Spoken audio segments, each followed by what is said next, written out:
Brought to you by Mazuma Pro, a lifetime money plan. Hello, my name is Will Chandler and welcome back to Mazuma Pro. So today we're going to discuss what you need to gather to put into your budget.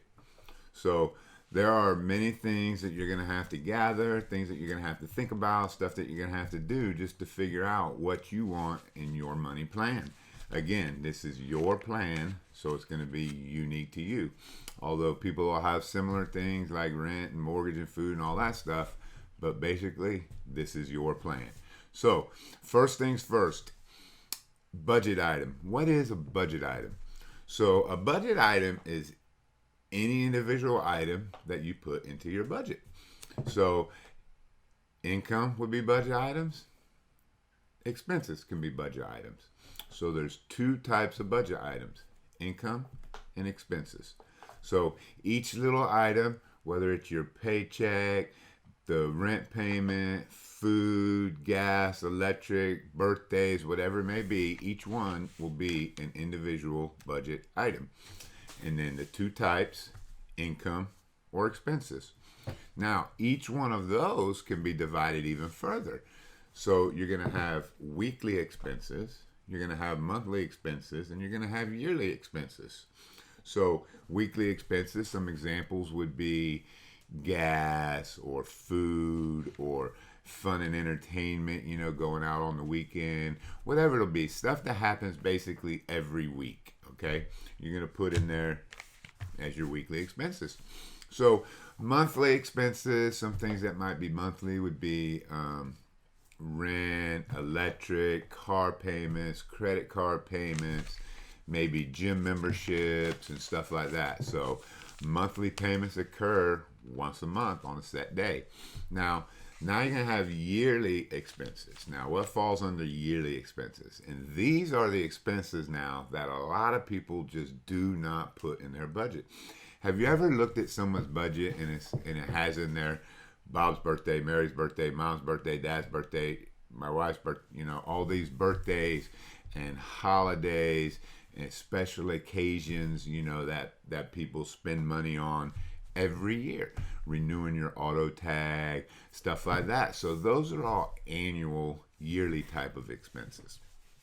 So now when you move on to income can fall under the same thing.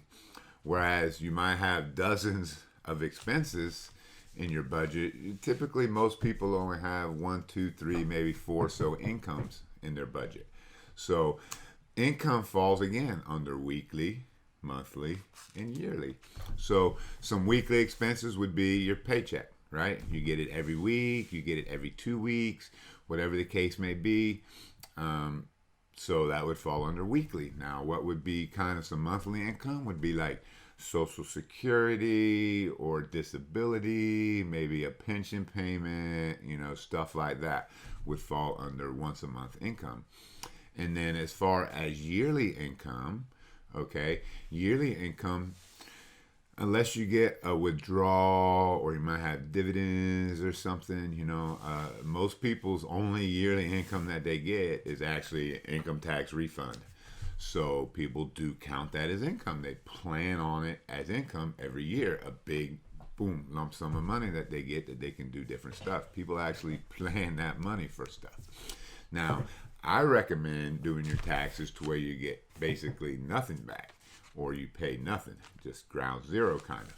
But if you want to give your money to the government and let them hold it and get an income tax return every year, that's perfectly fine. But it would be listed as an annual income. So what you need to do right now is you need to get out a piece of paper and you need to divide it into 4 different columns, okay? You need to make a budget item name column. You need to make a due date column. You need to make the amount due column. And you need to make an end date column.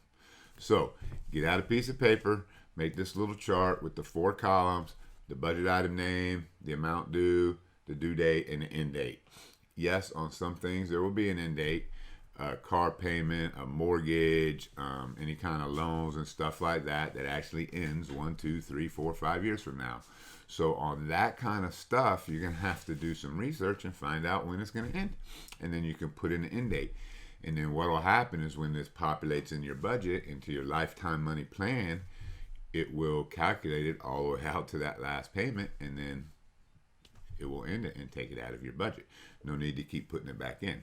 Now, stuff like food and entertainment and gas and all that stuff's probably going to go on for the rest of your life, right? So you wouldn't want to put an end date on that. So stuff like that that's going to go on forever, don't put an end date. Stuff that will end one time or another, such as your income. You're hoping to retire, at 65 or whenever you want to retire. Put an end date there. Then you might have more income that's going to start up, right? Social Security, pensions, investment income, stuff like that is going to start when you retire. So that stuff you would start then and then run it out to the end of your life. Now, the beauty of this is you're going to be able to look at your budget next week.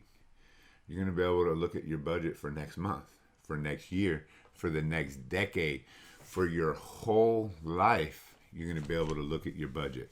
So this is a big, big, powerful tool. Now, when you're putting this information down, don't chintz on it. Don't cheat yourself. You know what you spend. If you go to the gas station every day and spend, $10 on cigarettes, a donut, and a coffee or whatever, then you need to put that down. You need to add that up.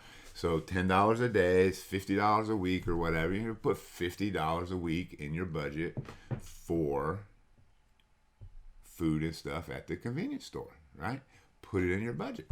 As the transactions come in that week every day, boom, boom, boom, boom, boom, it'll tick it off of that, and then it'll work that budget down. So make sure every little thing you put in your budget, okay? Don't forget about anything. But keep in mind, if you do forget, you can always add it later, right? This is an ever-changing plan, so don't sweat on it too much, okay? If you forget something, when it comes up and you pay it, you'll be like, oh, wait, I forgot that. And it happens every year. So let me add that in as a budget item. That way, when next year rolls around, it will already be in there, okay? So I'm going to give you an action step, which the first one is to make this chart, okay? Do the first one. Start with your monthly expenses, okay? Put a little thing at the top, monthly expenses, and then budget item, amount due, due date, end date. Okay. So start with your monthly expenses, okay? Make your chart. Fill out your monthly expenses. Then go to your weekly expenses. Then go to your yearly expenses, all right? And then move on to your income. Do your income. Do your weekly income, monthly income, annual income, all right? Now, talking about annual expenses, make sure you include in there birthdays, anniversaries, car renewal, any kind of license renewals and stuff like that you're going to have annual. That's a lot of stuff that people usually miss in their budget. So with that said, make those charts, get it listed down. Once you see the list of all of the stuff on paper, you're going to be a little bit surprised at how much stuff that you spend money on. And then once you have that list, it will easily be able to enter it into your budget. You just item by item go down that list. The more items you have, the longer it'll take. You can enter 30 items and have your budget up and running in 15-30 minutes. So it's not going to be quick and easy and over, right? This is a lifetime money plan. It's a plan that's going to change. It's a plan that's going to adjust. It's a plan you're going to modify. It's a plan that's constantly going to be changing. So keep that in mind. Now, the action step is to sit down now that you've figured out all of your bills and what you have to pay. Now, sit down and think about what you want in life. Make a list of what you want in life, a list of your goals and dreams. Do you want to buy a new fishing boat in 3 years? You want to retire in Florida and sit on the beach every day? Or do you want a lake house in the mountains and ski and fish? It's up to you, right? Think about what you want in life and start to plan your life. And then once you have the pathway, then travel in the pathway, becomes a lot easier. So that's it. Make your plan, put down all your expenses and income, and then sit down and think about your goals, your dreams, and all of that stuff. So, all right. So that's it for today. So make sure that you like, share, subscribe this, give it to your friends, family, coworkers, everybody who complains about money, that they're not reaching the things that they want to in life. You want to help them out, send them a link to this, let them watch it, and then they'll be good to go. So thank you very much for watching this. Until next time.